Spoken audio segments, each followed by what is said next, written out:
नमस्कार। मैं स्नेहा, आपकी दोस्त, एक बार फिर से आप सबका स्वागत करती हूँ आपके अपने चैनल डर का घर में।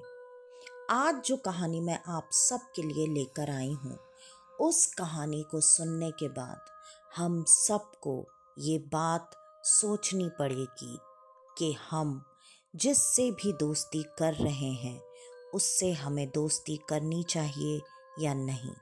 वैसे तो दोस्ती ज़िंदगी का सबसे खूबसूरत तोहफा है और दोस्ती हम कुछ चुनिंदा लोगों से ही करते हैं, लेकिन कई बार यही दोस्ती हमें एक भयानक सपने की तरह लगने लगती है। आज की कहानी में भी कुछ ऐसा ही है, लेकिन हमेशा की तरह आज की कहानी की तरफ आगे बढ़ने से पहले मैं मेरे सारे प्यारे प्यारे दोस्तों को दिल से धन्यवाद देना चाहती हूँ। मेरे प्यारे प्यारे दोस्त जो अपना इतना सारा प्यार और सपोर्ट मुझे देते हैं, मुझे उस सपोर्ट से, उस प्यार को देखकर इतनी ज़्यादा खुशी मिलती है और इतना ज़्यादा मोटिवेशन मिलता है कि मैं शायद इस चीज़ को शब्दों में कभी भी बयान नहीं कर सकती। मेरे दोस्त मेरी कितनी फ़िक्र करते हैं ये जानकर बहुत खुशी होती है। और जैसा कि मेरे एक दोस्त जिनका मुझे नाम नहीं पता लेकिन वो मॉरिशस से हैं, उन्होंने मेरा हाल चाल पूछा। धन्यवाद आपका। और मैं बिल्कुल अच्छी हूँ और हमेशा भोलेनाथ से यही प्रार्थना करती हूँ कि आप सब भी हमेशा ऐसे ही खुश रहें, हंसते मुस्कुराते रहें। और मेरे सारे दोस्तों ने मेरे इस नए अंदाज को जिस तरह से सराहा, मुझे इस बात की बहुत बहुत खुशी हुई कि मेरे दोस्तों को मेरा नया अंदाज भी इतना ज़्यादा पसंद आया। मेरे सारे दोस्त जिस तरह से अपना प्यार मेरे ऊपर बरसा रहे हैं, मैं इस चीज़ की खुशी आप सबको पता नहीं कैसे बताऊं, लेकिन मुझे बहुत अच्छा लगा आप सबका फीडबैक जान करके। आप सब ऐसे ही अपना फीडबैक हमेशा मुझे देते रहें। मेरे कुछ प्यारे प्यारे दोस्तों के नाम हैं कोमल जी, नवीन शर्मा जी, अमित जी, चिन्मय त्रिपाठी जी, पूनम जी जो कि हमारी नई दोस्त हैं, या फिर मैं यूं कहूं कि उनका नाम मुझे अभी अभी पता चला है, प्रियांशी जी। इसके अलावा भी अगर मैं किसी दोस्त का नाम लेना भूल गई हूँ तो प्लीज़ मुझे माफ़ कीजिए। और आप सब अपना नाम और अपना फीडबैक ज़रूर मेंशन कीजिए। मुझे उससे हर बार एक नया मोटिवेशन मिलता है कि मैं आप सब के लिए कुछ और बेहतर हर बार लेकर आऊँ। तो चलिए बढ़ते हैं अब आज की कहानी की तरफ। आज की कहानी है प्रकाश की। प्रकाश जो कि एक ऐसा लड़का था जो इंडिया से पढ़ने के लिए किसी फॉरेन कंट्री में गया था, और मैं उस जगह का नाम आप सबको बिल्कुल नहीं बता सकती, क्योंकि ये कहानी हमें जिनके माध्यम से पता चली है उनका कहना है कि मैं इस कहानी में कोई भी सच्ची डिटेल्स आप सबको ना दूं। तो मैं आप सबकी बातों को रखते हुए, मानते हुए आपको कम से कम डिटेल्स बताऊंगी। तो प्रकाश जो कि विदेश में पढ़ने के लिए गया हुआ था, वहाँ पर प्रकाश धीरे धीरे एक अच्छे ग्रुप में शामिल हो चुका था और प्रकाश के ग्रुप में ज़्यादातर इंडियन लड़के ही थे। उसमें से एक या दो कुछ फॉरेन कंट्रीज़ के भी थे, लेकिन ज़्यादा मेल जोल उसका इंडियन लड़कों के ही साथ था। वो कहते हैं ना कि पराए देश में अगर कोई अपने देश का मिल जाए तो एक अलग ही खुशी, एक अलग ही रिश्ता उससे वहाँ पर अपने आप बन जाता है। और वैसे भी दोस्ती हम जिन लोगों से करते हैं वो बहुत ख़ास होते हैं। उनके अंदर हम वो चीज़ें देखते हैं जो हमारी हर कमी को पूरा कर दे। और प्रकाश ने भी कुछ ऐसा ही किया था।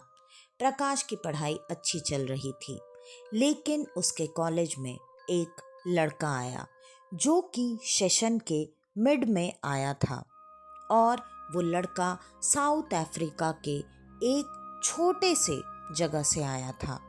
बाद में उन लोगों को मतलब प्रकाश और उसकी पूरी टीम को ये बात पता चली कि ये लड़का साउथ अफ्रीका से आया है। वो लड़का जो साउथ अफ्रीका से आया था वो पढ़ने में बहुत बहुत अच्छा था। धीरे धीरे इन लोगों को ये पता चला और समझ में आने लगा उसकी बातों से, उसके पढ़ाई के नॉलेज से कि ये लड़का बहुत ही ज़्यादा अच्छा, पढ़ने में समझदार है। तो उससे भी प्रकाश और उसके पूरे गैंग के लड़कों की दोस्ती हो गई। ये कुल मिलाकर 10 लड़के थे और इस साउथ अफ्रीका वाले लड़के को मिलाकर अब ये 11 लड़कों का गैंग बन चुका था। अब जबकि ये सब साथ में उठना बैठना, खाना पीना, हंसी मजाक, सब कुछ जो कि हम भी अपने कॉलेज लाइफ के दिनों में मस्ती किया करते थे, वो चीज़ें साथ में करते थे। धीरे धीरे प्रकाश और उसकी पूरी गैंग को पता चला कि ये लड़का साउथ अफ्रीका के रॉयल फैमिली से बिलोंग करता है। क्योंकि एक बार ऐसे ही किसी बात पर प्रकाश के ही दोस्त ने उससे ये सवाल किया, अरे भाई, तू यहाँ पर ऐसे मिड सेशन में कैसे आ गया और साउथ अफ्रीका से तू यहाँ पर पढ़ने के लिए आया? ये बात कुछ समझ में नहीं आई। तब उस साउथ अफ्रीका वाले लड़के ने खास करके यही बात बताई कि वो वहाँ के रॉयल फैमिली का लड़का है और वो जगह काफ़ी छोटी है, लेकिन उन्हें पैसों की कभी कोई कमी नहीं हुई क्योंकि सोने की, हीरे की कई सारी खदानें उनके अंडर हैं, जिसके वजह से किसी को भी अगर वहाँ से कोई चीज़ लेनी होती है तो उन्हें उनकी ही परमिशन चाहिए होती है, जिसके वजह से उसके उस छोटी सी जगह में पैसों की कभी भी कोई कमी नहीं रही। और कई सारी बातें उसने अपने जगह के बारे में बताई। साउथ अफ्रीका के बारे में जो लोग नहीं जानते हैं उनके मन में कई सारी अलग अलग बातें थीं, लेकिन अब इस दोस्त के माध्यम से जो बातें पता चल रही थीं उन सब की सारी गलतफहमियां लगभग दूर हो चुकी थीं। ऐसे ही करते करते वक्त बीतता चला गया और अब ये लोग अपने सेकंड सेशन में थे।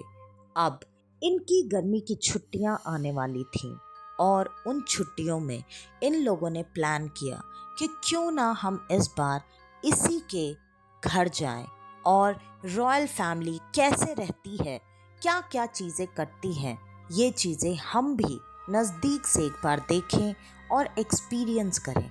ये चीज़ें एक्सपीरियंस करना कौन नहीं चाहता। तब सारे दोस्तों ने यही डिसाइड किया कि हाँ ठीक है, हम जाएंगे। और उस साउथ अफ्रीका वाले लड़के ने भी इन सब का दिल खोल कर स्वागत किया। उसने कहा, हाँ बिल्कुल, मैं तो चाहता ही हूँ। वैसे भी हमारे यहाँ मेहमानों को हम भगवान की तरह पूजते हैं और उनका तो अलग ही ट्रीटमेंट होता है। तो तुम सब बिल्कुल मेरे साथ चलो। ये सारे 10 लड़के मिलकर उसके वहाँ पर जाने को तैयार हो गए। इस साउथ अफ्रीका वाले लड़के को छोड़कर 10 लड़के। अब ये सब वहाँ पर पहुँचे और वहाँ पर पहुँचने के बाद जब ये लैंड हुए तब वहाँ पर एक आलीशान गाड़ी इनको लेने के लिए आई हुई थी और उस गाड़ी में सब के सब बैठकर वहाँ से आगे का सफ़र तय करने लगे। वो आगे का सफ़र तय करने में इन्हें लगभग 2 दिन का वक्त लगा। वहाँ से वो जगह इतनी दूर थी, लेकिन इस ट्रैवलिंग के दौरान इस दोस्त ने मतलब इस साउथ अफ्रीका वाले दोस्त ने ये बताया कि इतनी दूर हम लोग इस तरह से सेफ्टी में, मतलब उनके साथ काफ़ी और गार्ड वगैरह थे, तो हम इसलिए जा रहे हैं क्योंकि वहाँ पर कुछ लोगों का डर भी रहता है जो कि हमला कर सकते हैं। आप उन्हें हमारे तरफ के नक्सलाइट की तरह भी समझ सकते हैं। अब वो लोग ट्रैवलिंग करके जब वहाँ पर पहुँचे तो उस जगह को देखकर प्रकाश और उसके बाकी के दोस्तों के होश उड़ चुके थे। वो जगह बहुत ही ज़्यादा खूबसूरत थी। नेचर की जो असली खूबसूरती होती है वो उन लोगों ने वहाँ पर देखी। वो अपने आप को नेचर से बहुत ज़्यादा जुड़ा हुआ, नेचर के अपने आप को बहुत ज़्यादा नज़दीक महसूस कर रहे थे। ऐसी खूबसूरत चीज़ें, खूबसूरत जंगल, खूबसूरत वादियाँ उन लोगों ने तो शायद पहले कभी देखी ही नहीं थी। साउथ अफ्रीका का ये पहलू वो नहीं जानते थे। वो सब पहली बार ही इस जगह पर आए थे। उन लोगों ने इस जगह को देखा और वो इस जगह को एंजॉय कर ही रहे थे कि तब तक वो अपनी मंजिल पर पहुंच चुके थे और वो सब बाहर इधर उधर घूम रहे थे। तभी वहाँ उसके महल जैसी जगह से एक, वहाँ के राजा ही कह लीजिए, वो वहाँ पर पहुँचे और उन्होंने इन सब का बहुत ही भव्य तरीके से स्वागत किया। ऐसा वेलकम उनका होगा इस बात का उन्हें अंदाज़ा भी नहीं था। वो सब बहुत खुश थे और सबको रहने के लिए एक एक अलग अलग कमरे दिए गए। उन्होंने इस चीज़ का भी मज़ा लेने का सोचा और सब अपने अपने अलग अलग कमरे में एंजॉय करने लगे। वहाँ प्रकाश के ग्रुप में एक लड़का ऐसा भी था जो उस कॉलेज में फोटोग्राफी की पढ़ाई कर रहा था। उसके लिए तो ये जैसे गोल्डन अपॉर्चुनिटी थी। उसने इस चीज़ का पूरा फ़ायदा उठाने का तय किया।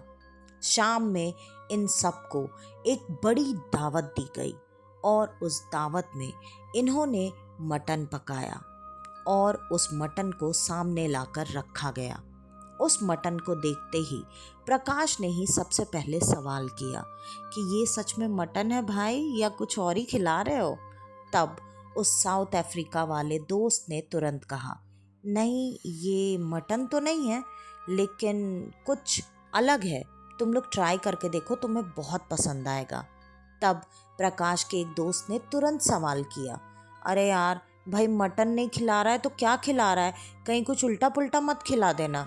तब उस साउथ अफ्रीका वाले लड़के ने हंसते हुए कहा कि अरे तुम लोग इतना भी मत घबराओ, ऐसा कुछ नहीं खिला रहा हूँ जो कि तुम लोग को नहीं खाना चाहिए, ये समझ लो जिराफ का मांस है। ये बात सुनते ही दोस्तों ने थोड़ा सा पहले मुंह बनाया। उसके बाद प्रकाश के दोस्तों में से ही दो दोस्तों ने कहा, अरे यार तुम लोग क्या इतना नाटक कर रहे हो, इस जगह पर आए हो तो इस जगह को एंजॉय करो। कौन सा तुमको जिराफ का मांस रोज रोज खाने के लिए मिलता है, आज पहली बार मिला है, ट्राई करने में क्या जाता है, ट्राई करो। तब उसमें से एक दोस्त ने, जिसको शिकार करना, शिकार खेलना, इन सब चीज़ों में बड़ा इंटरेस्ट था, उसने पहले ही अपने साउथ अफ्रीका वाले दोस्त से ये सवाल किया, अरे भाई ये क्या तुम लोग खुद ही शिकार करके लेके आए हो? तब उस दोस्त ने तुरंत ही हाँ में जवाब दिया। उसने बताया, हाँ हम ज़्यादातर यहाँ पर खुद से ही शिकार करते हैं और फ्रेश मांस ही हम सब खाते हैं। ये बात सुन के और भी कई सारी बातें करके वो सब खाना खाने लगे। उन सबको वो मांस काफ़ी लजीज लगा। वो सब खाने के बाद खाने की काफ़ी तारीफ करने लगे और सब थोड़ी देर बातें वगैरह करके अपने अपने कमरे में आराम करने के लिए चले गए। अगले दिन उस फोटोग्राफी वाले दोस्त ने कहा, भाई देख मैं तो यहाँ पे आया हूँ और यहाँ जो नेचर की ब्यूटी है ये मुझे दोबारा कहीं नहीं मिलने वाली। और तो और मुझे इस समर वेकेशन के बाद अपना एक प्रोजेक्ट भी सबमिट करना है, तो मैं तो चला यहाँ फोटोग्राफी करने के लिए। तुम लोग को जो समझ में आता है वो तुम लोग करो। इस पर प्रकाश और बाकी के दोस्तों ने हाँ में सर हिला दिया। उनको भी इन चीज़ों में कोई खास इंटरेस्ट नहीं था। वो ऐसे ही नेचर को एंजॉय कर रहे थे और वो जानते थे कि अगर ये फोटोग्राफी करने जा रहा है तो ये एक ही जगह पर एक नहीं, दो नहीं, कम से कम 50 और 100 फोटोज अलग अलग एंगल से खींचेगा, तब तक जब तक कि ये अपने खुद के फोटो से सेटिस्फाइड ना हो जाए और ये काम उनके लिए थोड़ा बोरिंग हो जाता। इस वजह से वो सब उस दोस्त के साथ नहीं गए और वो अपने फोटोग्राफी के लिए यहाँ जो महल के सेवक थे उनमें से दो सेवकों के साथ जंगल के और अंदर के हिस्से में चला गया।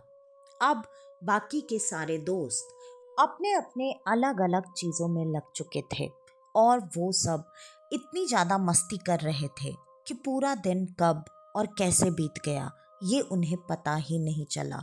अगले दिन प्रकाश के दोस्तों में से एक दोस्त ने ये बात नोटिस की कि जो दोस्त फोटोग्राफी के लिए गया था वो अभी तक वापस नहीं आया है। तब ये सवाल उसने अपने साउथ अफ्रीका वाले दोस्त से पूछा। उसने कहा, अरे भाई तुम लोग चिंता क्यों कर रहे हो, वो मेरे सेवकों के साथ गया है तो वो बिल्कुल सेफ है और मुझे जहाँ तक लगता है वो उसे एक खास एरिया में लेकर गए हैं और वहाँ पर नेचर यहाँ से भी ज़्यादा खूबसूरत है। और तुम ही तो बोल रहे थे कि वो जब नेचर की ब्यूटी को कैप्चर करता है तो वो उन्हीं चीज़ों में इतना ज़्यादा मगन हो जाता है कि उसे बाकी की चीज़ों का ख्याल नहीं रहता।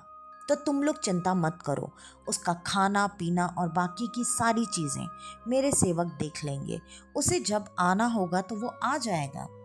ये बात सुनकर बाकी के सारी दोस्त निश्चिंत हो चुके थे।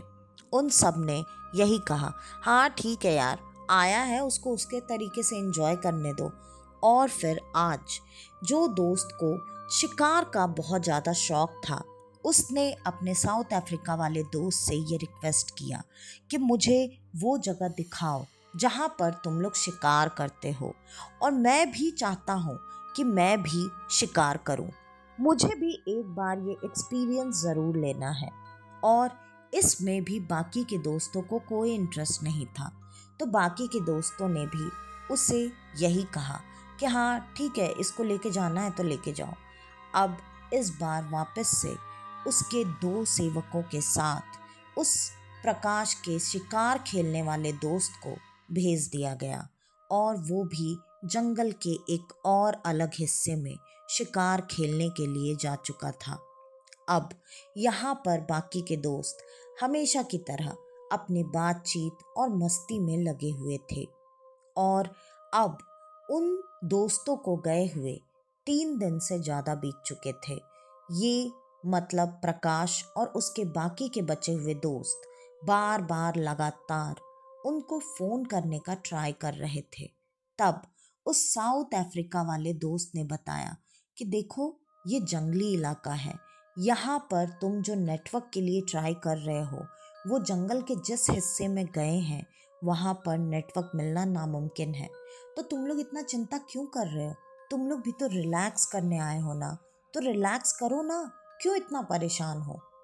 अब कुछ दिन बीतने के वजह से एक दोस्त काफ़ी परेशान हो चुका था। उसने कहा, नहीं, मुझे उन दोस्तों को जाकर एक बार तो देखना है कि वो कहाँ पर हैं। इस पर उस साउथ अफ्रीका वाले दोस्त ने वापस से अपने दो सेवकों को उस लड़के के साथ उसके बाकी के दोस्तों को ढूंढने के लिए जंगल के उसी इलाके में भेज दिया। लेकिन जो भी लड़के कहीं जा रहे थे वो वापस नहीं आ रहे थे और दिन बीतते जा रहे थे।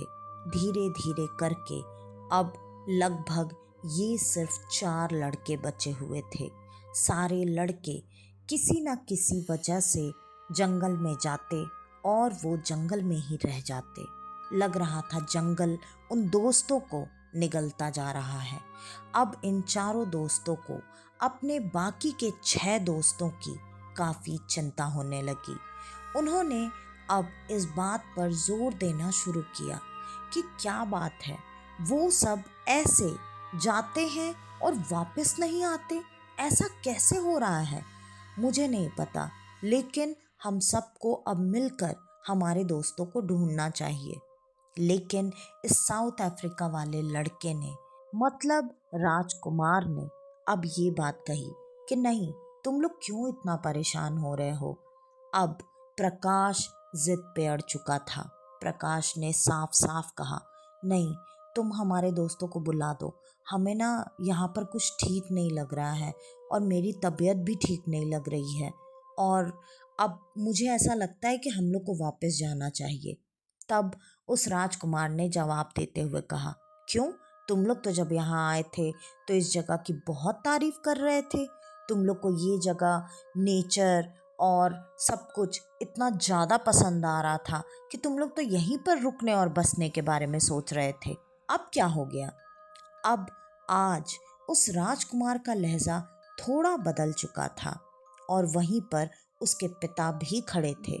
वो भी जो कि पहले दिन इन लोगों का देवताओं की तरह पूजा करके आओ भगत कर रहे थे, आज उनके भी टोन में एक अजीब सा बदलाव इन लोगों ने महसूस किया।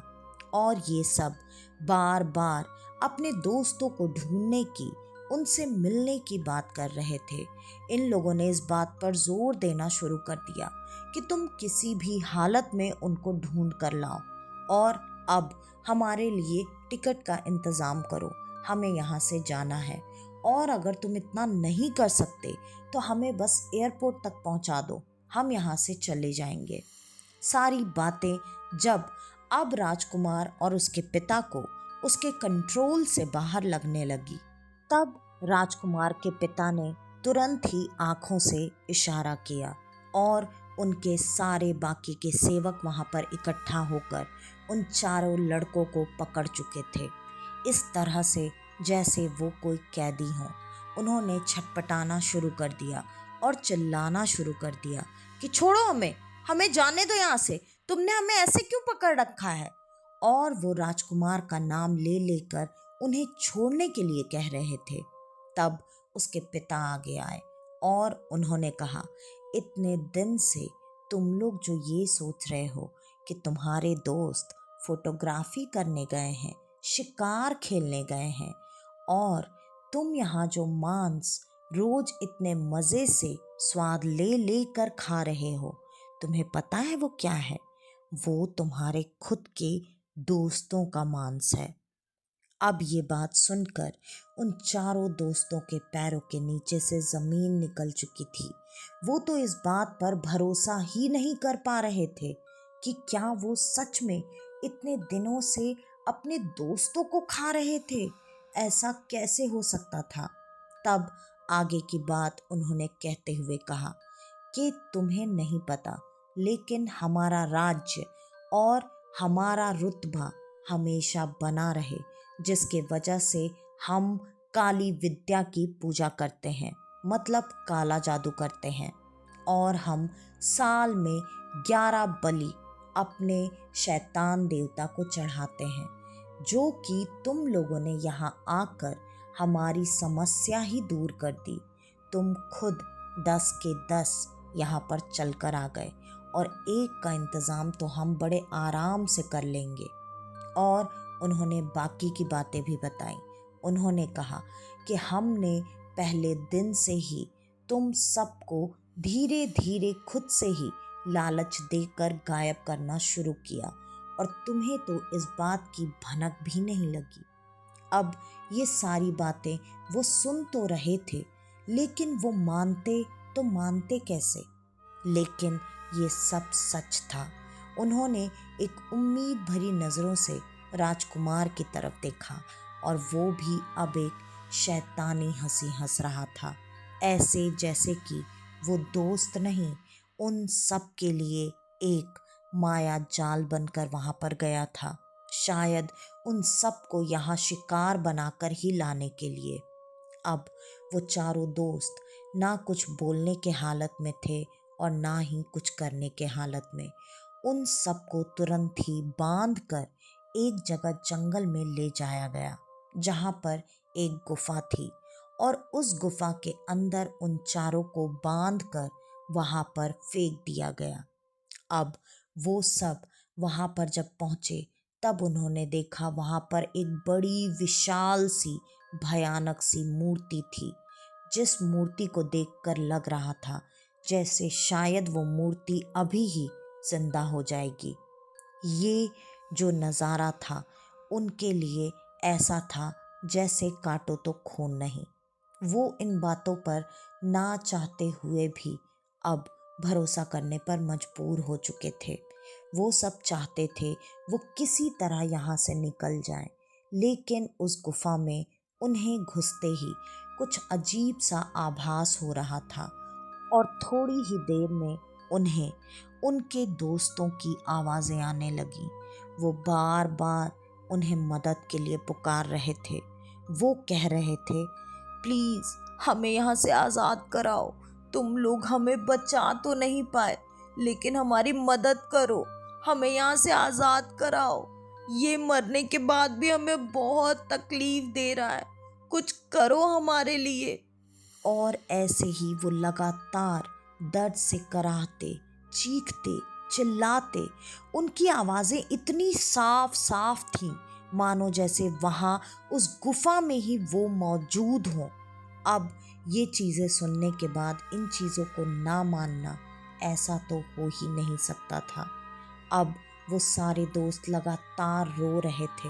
वो अपने इस फैसले पे बार बार पछता रहे थे कि उन्होंने क्यों इतनी बड़ी गलती की, क्यों इस पर भरोसा किया और वो क्यों इतनी दूर उसके साथ यहाँ आने को तैयार हो गए।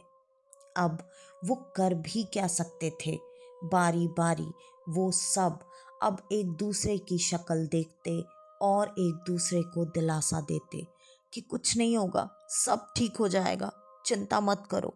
और आज की रात आई और फिर से वो राजकुमार के पिता वहाँ पर पहुँचे और उन्होंने उसमें से एक लड़के के सर पर सिंदूर मल दिया और उसे बलि के लिए तैयार किया।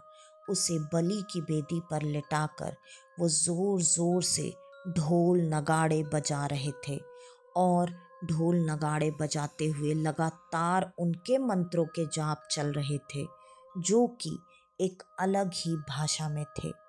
लेकिन ये भाषा उन्हें समझ में नहीं आ रही थी। फिर भी उन्हें इतना पता ज़रूर चल रहा था कि वो किसी मंत्र का जाप कर रहे हैं। जैसे जैसे वो ढोल नगाड़े की आवाज़ बढ़ रही थी, वो मंत्र जाप बढ़ रहा था। उस गुफा की एनर्जी अब पूरी तरह से बदल चुकी थी। उस गुफा के अंदर मानो जैसे आग धधक रही हो। उन सबको उस भयानक गर्मी का एहसास हो रहा था। वो सब वहाँ बंधे बंधे छटपटा रहे थे। अपने दोस्त को वहाँ से वो हटा देना चाहते थे, लेकिन वो सिर्फ उस बेचारे को देखने के अलावा और कुछ नहीं कर पा रहे थे।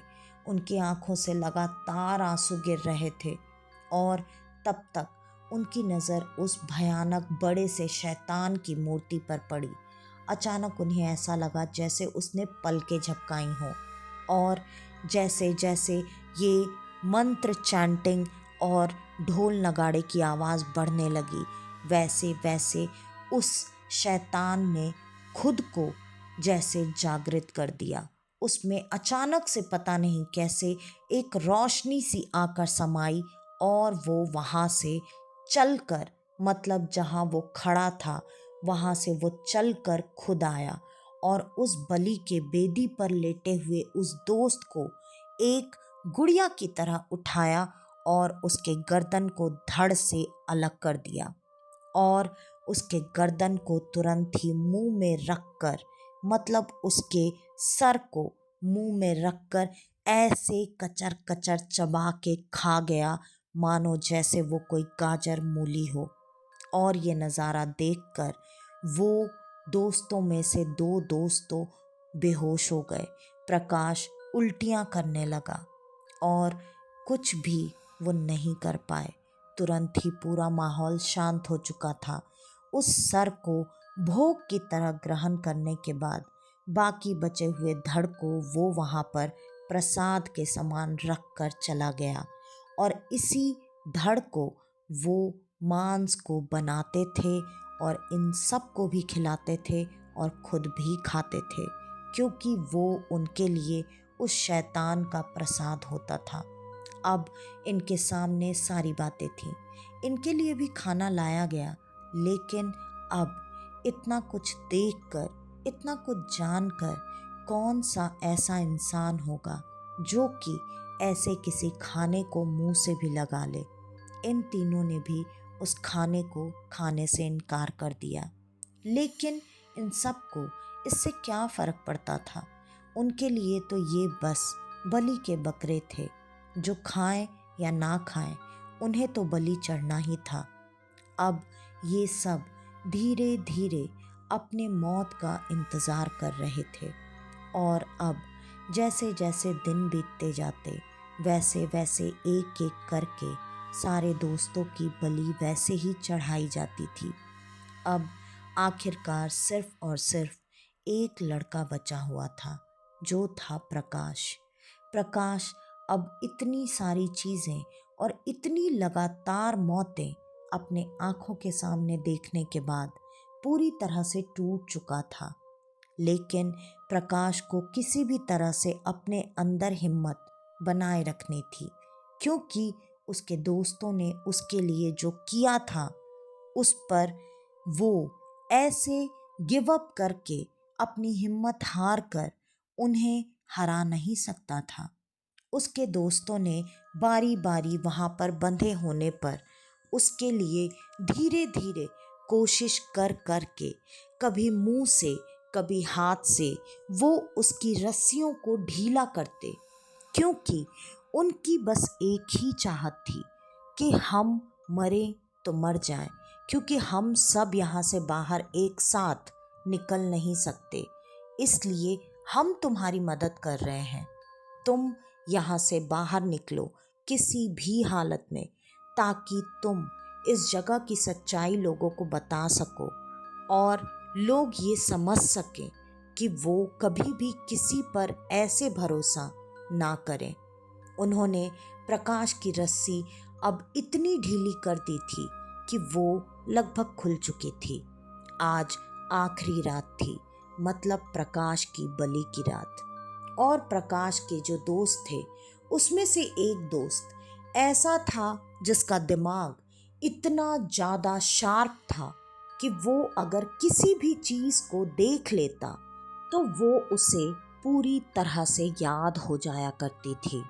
और शुरू शुरू में ही उसे पता नहीं क्यों इस जगह को लेकर कुछ वाइब महसूस होने लगी थी, जिसकी वजह से जब उसका पहला दोस्त, जो कि फोटोग्राफी के नाम पर गायब हुआ था, तब से ही उसने अपने उस दोस्त को ढूंढने के चक्कर में इस जंगल में अकेले ही घूमना और रास्ता ढूंढना शुरू कर दिया था। उस दौरान जब वो ये काम कर रहा था तब उसने ये गुफा देखी थी, लेकिन इस गुफा के बाहर उस वक्त पहरा लगा हुआ था, जिसके वजह से वो इस गुफा के अंदर जाकर क्या है वो ये देख नहीं पाया। लेकिन उसने बाकी की जगह घूम घूम कर एक्सप्लोर कर ली थी और बाकी की जगह का मैप उसके दिमाग में तैयार हो चुका था। उसने मरने से पहले सारी बातें प्रकाश को बता दी थी। प्रकाश भी सारी बातें समझ चुका था। उसका मन तो बिल्कुल नहीं था कि वो यहाँ से चला जाए, लेकिन वो अपने दोस्तों की मेहनत को और उनके द्वारा दी गई कसम को अब बर्बाद नहीं कर सकता था। वो भी चाहता था कि इस जगह की सच्चाई बाहर निकले, लेकिन इतने दिनों में प्रकाश ने जो ये तकलीफ झेली थी, अपने दोस्तों का ऐसे तड़पना, उनकी आत्माओं की ऐसी तड़पती आवाज़ सुनना, सामने से उनको ऐसे भयानक तरीके से बलि चढ़ते देखना, वो खून, वो भयानक माहौल, उस भयानक शैतान की सारी चीज़ें प्रकाश के दिमाग से वो निकल ही नहीं रहा था। प्रकाश बहुत ज़्यादा परेशान था, लेकिन उसने जैसे तैसे हिम्मत जुटाई और आज मौका देखकर वो वहाँ से निकल गया। जैसा कि उसके दोस्त ने बताया था कि इस गुफा से निकलते ही दाईं तरफ मुड़कर तुमको बिल्कुल सीधे सीधे भागना है, चाहे जो भी हो जाए, जंगल, कांटे, जानवर, कुछ भी तुम्हारे सामने आ जाए, लेकिन तुम्हें रुकना नहीं है। और यहाँ से सीधे सीधे भागते हुए तुम्हें एक छोटी सी नदी मिलेगी, जिसे तुम बड़ी आसानी से पार कर सकते हो। प्रकाश वैसे ही भागता रहा, क्योंकि उसे लगातार 2 दिनों तक भागते भागते एक जगह पर पहुंचना था जिसके बारे में उसके दोस्त ने बताया था।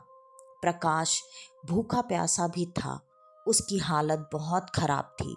रास्तों में कई कांटे उसके पैर में चुभे। वो कई बार गिरा, उसे चोट लगी। उसके हाथ पैर छिल चुके थे।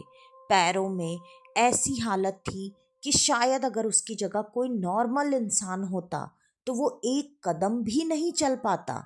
लेकिन प्रकाश बेतहाशा भागता रहा और उसे रास्ते में जंगल में कई बार आत्माएं भी मिली जो कि उसका रास्ता रोक रही थीं।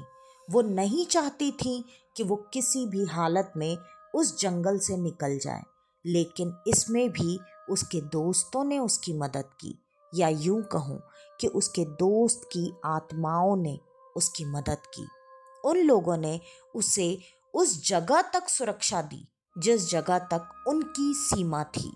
और अब प्रकाश बेतहाशा भागते भागते भागते उसकी हालत बद से बदतर हो चुकी थी। वो बार बार गिरता और बार बार उठकर दोबारा भागता। वो लगातार 2 दिनों तक भागता रहा और आखिरकार वो उस जगह पर पहुंच गया जिस जगह के बारे में उसके दोस्त ने उसे बताया था। और वो थी एक छावनी, एक बेस कैंप। वहां पर पहुंचकर उसने देखा वहां पर जो आर्मी के लोग थे उन लोगों से उसे मदद मांगनी थी। लेकिन प्रकाश के दिमाग में एक बात आई कि वो उन्हें किसी भी हालत में अपने बारे में या उसके दोस्तों के बारे में जो भी सचमुच हुआ वो नहीं बताएगा। उसके दिमाग में 2 ख्याल थे। एक तो ये कि अगर वो बताएगा तो पता नहीं कोई विश्वास करे या ना करे। दूसरी बात ये कि अगर ये लोग भी उस राज परिवार के शैतानों से मिले होंगे तो शायद ये उठाकर उसे वापस वहीं पर छोड़ाएंगे। तब फिर उसने उन लोगों से झूठ बोला और ये कहा कि वो एक टूरिस्ट है जो कि यहाँ पर घूमने आया था, लेकिन वो जंगल में खो गया और खोने के बाद उसे रास्ता नहीं मिल रहा था, जिसके वजह से उस पर जंगली जानवरों ने हमला किया।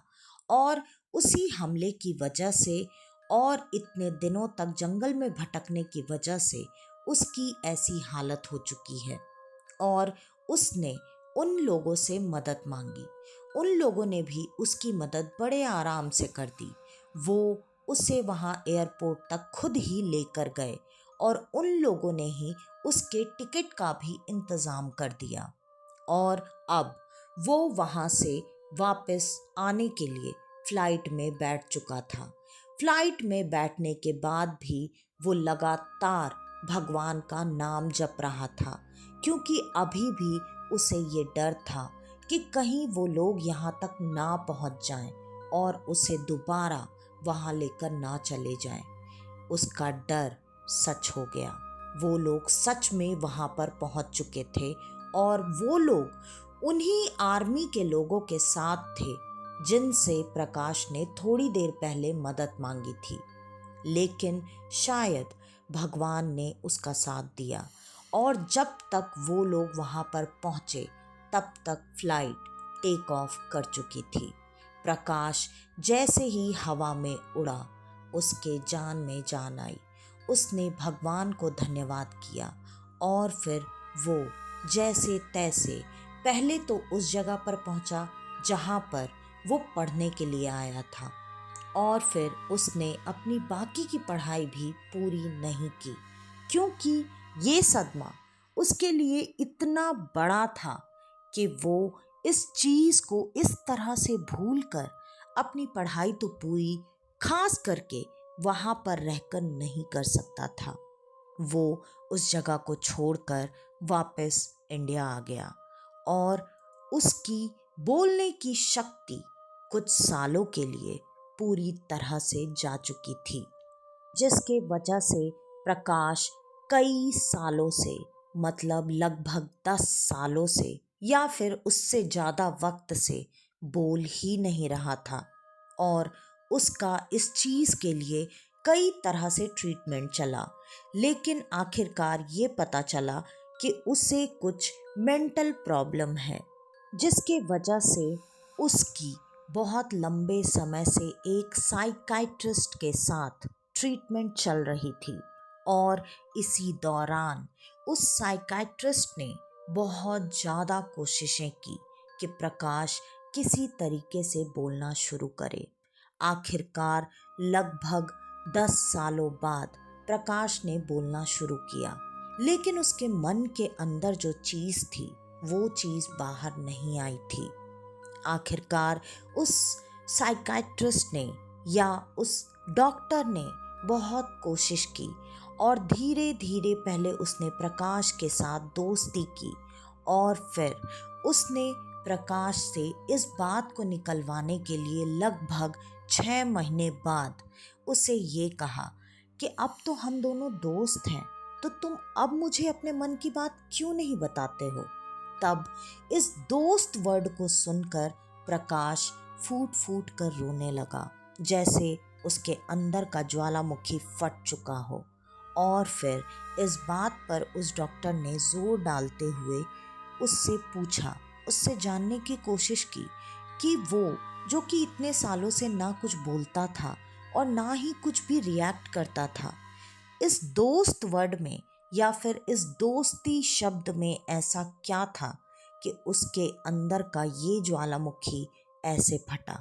तब जाकर प्रकाश ने ये सारी बात उस डॉक्टर को बताई, लेकिन उस डॉक्टर ने पहले ही बार में प्रकाश के बात पर भरोसा नहीं किया। उसने अपने तरफ से उस यूनिवर्सिटी में पूरी खोजबीन करवाई और उसे इस सब चीज़ों के बाद ये बात पता चली कि सच में जहाँ पर वो पढ़ता था वहाँ से 9 लड़के ऐसे गायब हो गए थे। और भी काफ़ी चीज़ें पता करने के बाद आखिरकार उसे प्रकाश के बात पर पूरा भरोसा हो गया और ये कहानी उसी डॉक्टर के माध्यम से आगे बढ़ी और फिर हम तक आई। प्रकाश कहते हैं कि आज भी पूरी तरह से ठीक नहीं हुआ है।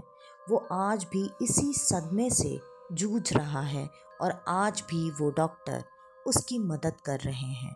और अब जबकि इस बारे में उसके परिवार वालों को भी जानकारी मिल चुकी है, वो भी उसकी मदद कर रहे हैं, लेकिन पता नहीं प्रकाश अपनी इस जिंदगी में इस सदमे से उभर पाएगा या नहीं और जिंदगी में दोबारा कभी दोस्त या दोस्ती शब्द पर भरोसा कर पाएगा या नहीं। ये सवाल मैं यहीं छोड़ती हूँ और इस कहानी को अब यहीं विराम देती हूँ। तो आज की ये कहानी यहीं पर ख़त्म होती है। आपको हमारी आज की ये कहानी कैसी लगी हमें कमेंट करके ज़रूर बताइएगा और आपका नाम भी उस कमेंट में ज़रूर मेंशन कीजिएगा, क्योंकि मुझे अपने दोस्तों का नाम, उनके शहर का नाम और वो इतना सारा प्यार और सपोर्ट मुझे कहाँ से दे रहे हैं, मुझे ये जानकर बहुत खुशी होती है। और अगर आपके भी पास आपकी ऐसी कोई कहानी या आपका ऐसा खुद का कोई रियल एक्सपीरियंस हो जिस पर आज तक किसी ने कभी भरोसा नहीं किया, उस पर मैं आपकी दोस्त भरोसा करूंगी और अपने बाकी के दोस्तों के साथ भी शेयर करूंगी। तो आप अपना वो एक्सपीरियंस नीचे डिस्क्रिप्शन में दिए गए ईमेल आईडी या इंस्टाग्राम आईडी पर भेज सकते हैं। तो आज के लिए बस इतना ही। मैं स्नेहा, आपकी दोस्त, आज के लिए लेती हूँ अलविदा। वापस से आपसे मिलने आऊँगी और आप सबको लेकर जाऊँगी कुछ जाने अनजाने किस्से कहानियों के सफ़र पर, आपका अपना डर का घर में। तो तब तक के लिए नमस्कार।